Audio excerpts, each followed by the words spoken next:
Now we are going to comment on the latest articles, typically tutorial articles that have been published recently. Arturs, we have several articles. Which ones would you like to comment? Share the screen. I don't know if you see it already. It's thinking a bit long, but okay. Yeah. So the first tutorial article is on improving your PHP code performance. It's a two-part article, and the author is José Luis Lasso. I think it's probably would be closer to you. You would know how to spell it properly. From Spain. And in the first article, he describes the way you could improve your PHP code and detect if something is slow and why. And even mentioning tools like Xdebug to profile the script, and also mentions that one way of improving script performance is caching the data. So it's like an overall topic on how you could detect bottlenecks in your code using which tools and how you could improve it.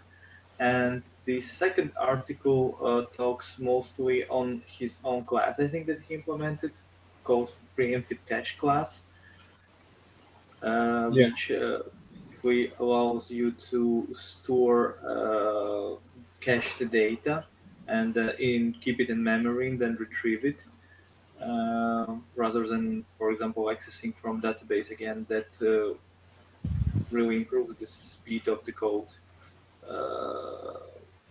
execution, because you do not need to perform query on the database, but can get the data from local cache or memory that the preemptive class implements. So if you are in need of optimizing your code, you can check it out and maybe even use the class provided by José Luis. That's interesting class. It's quite simple, but it's generic because you can pass a callback to it, and it will fetch the data that is meant to be cached. And the caching that you use, it's in memory. Like, for instance, if you want to access records in a database, and sometimes you need to access the same records in the same script, it keeps a small cache in memory in an array with a limited number of records, so you don't use too much memory, and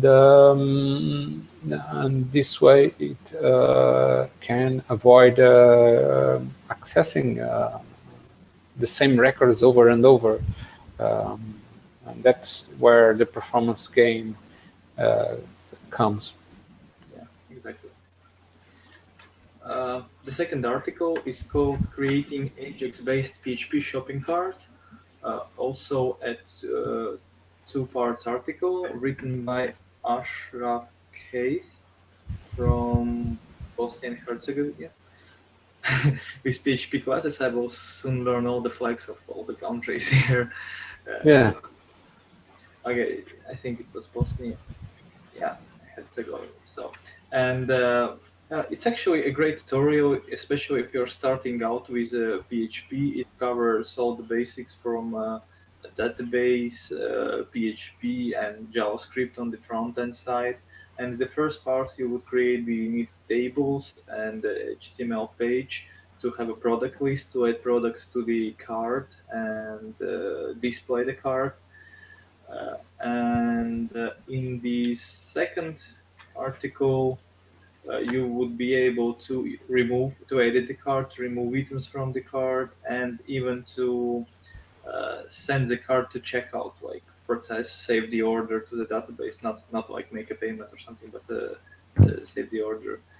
So this is functionality that most e-commerce websites need, and if you are building it on your own CMS, on your own scripts, you would need to implement stuff like that, and this article would be a great reference to it. Or, as I say, if you're learning PHP, then this article is great because it's taking all the parts of the process from database server side to front end side in JavaScript. So yeah, it can be used by sites that need some e-commerce basic system, but they do not want to implement a full-blown e-commerce platform, because it's probably just a few products and a very simple process.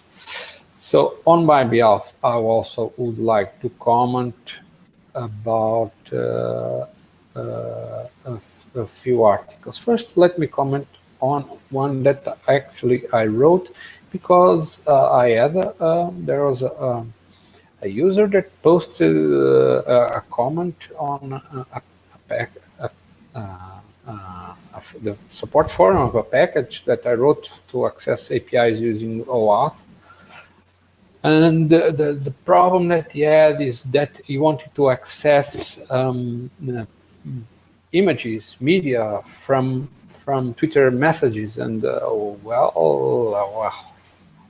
what is the problem? And the problem is that he wanted to access images attached to the direct messages, and direct messages are private, so you can only access them using authenticated requests. So you need to use OAuth. The problem is that he went to the documentation of Twitter and did not find a way to access it. So he needed to retrieve the message, the direct message that he wanted to access the images, and figure where the eventual URL of the images could come from. And that was not obvious, because there are like 5 types of URLs in there. Yet tried some, and in the end it was the least obvious one that was in a different data structure, because Twitter nowadays, if you send a request, it sends a long response, JSON encoded with all the details, of the author, and I figure what was the URL, and since I suspect that somebody will have this problem again, I wrote an article and explaining all the steps. It was not complicated after all, but until you figure, you start wondering. So I wrote this article. Another article that I wanted to comment, actually, it's an article written in 3 parts. And this one was by, again, José Luis Lasso. He wrote an article on how to start long server tasks that take too long to complete, and you don't want to hang the user waiting for the tasks to complete, because they probably take too long.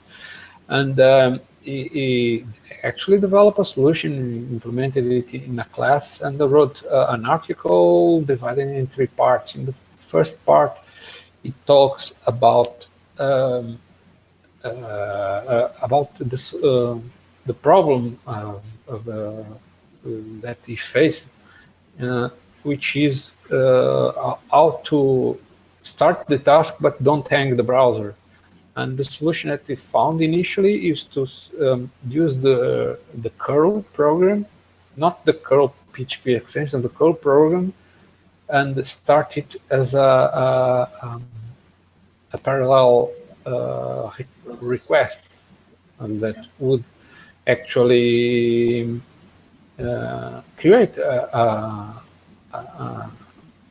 process that would run and would send the request and would detach from the PHP script that started it. That was one solution, but then later he found other solutions that did not require the curl program to be installed on the server, which could not be possible. And also he relied on Linux, actually Unix shells, on the way they start the parallel tasks using the ampersand signal. So in the first article, it talks a bit about the theory behind this, because it's not just sending the request, it's also monitoring the task to see how far it progressed. And that is in the theory is in the first part. In the second part, it shows how to implement the solution using the classes that they developed.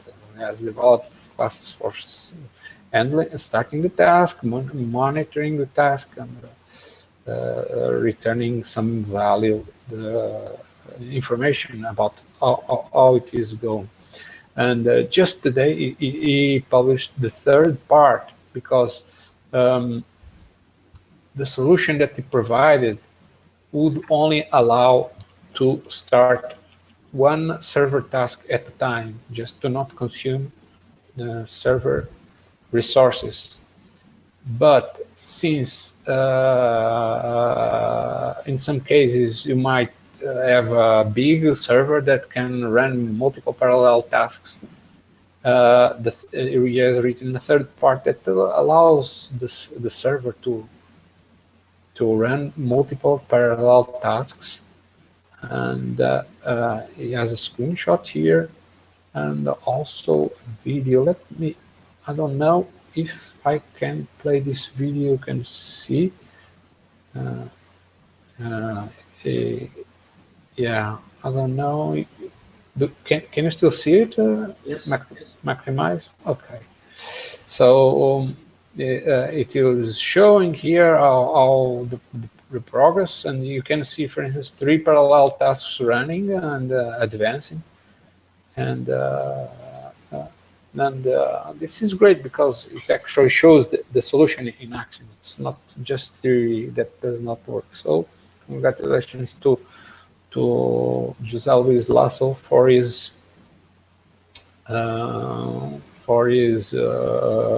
article. It's very useful for people that want to learn about solutions. There are other types of solutions, like relying on Gearman, but not everybody has access to Gearman on their own servers. So this solution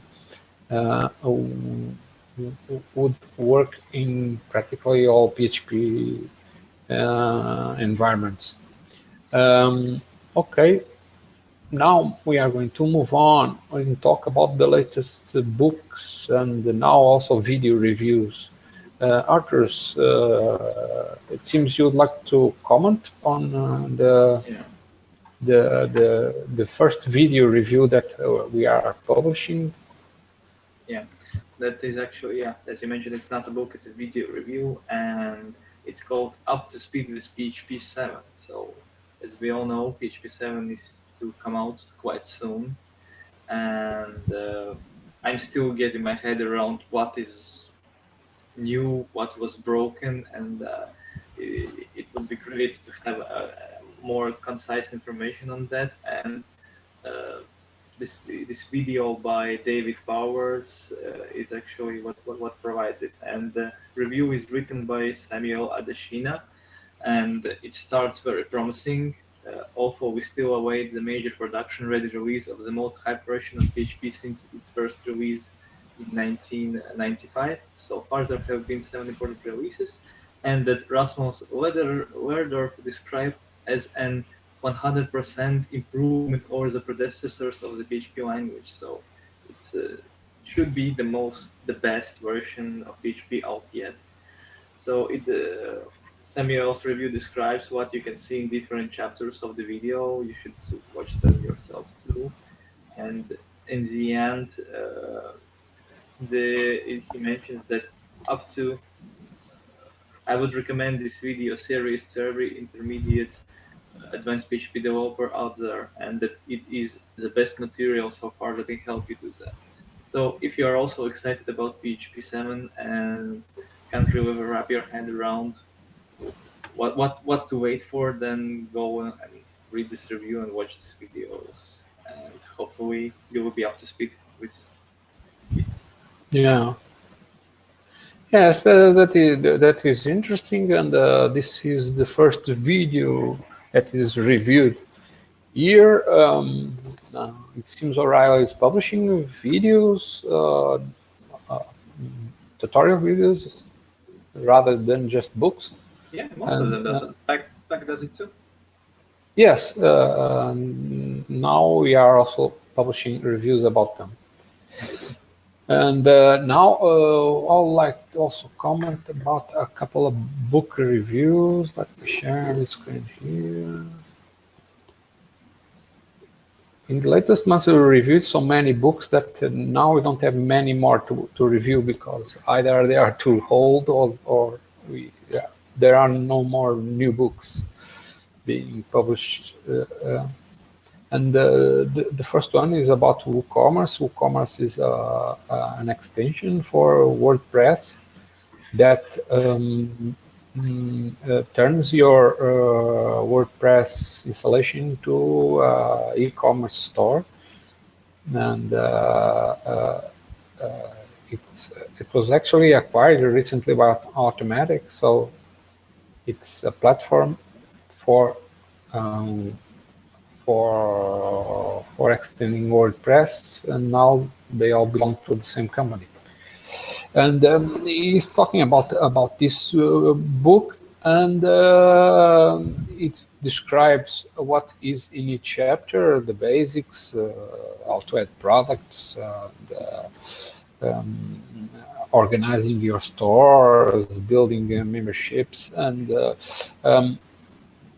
one thing, interesting comment that he makes is that while this is a book telling about something that is basically open source, many of the things described in the book require that you purchase extensions.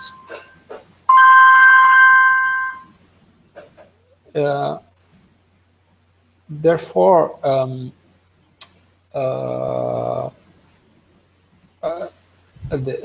he was not very excited. I mean, the reviewer, Lopo Lancaster Almeida, was not so excited because if you are going to buy all these plugins, it will not be so inexpensive. Therefore, he recommends that you only buy the things that you need and pick them carefully. It's not that he's not recommending the book or the plugins. The other book that I wanted to comment is Learning PHP Design Patterns. From the review is from Alexander Skakunov, and he published this book about basically design patterns and how to apply them in PHP. And this is an interesting book that should be considered by many developers, especially those that are not so familiar with the design patterns, or are not sure how they are best applied to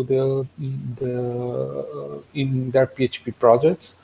And so he does recommend this book very extensively.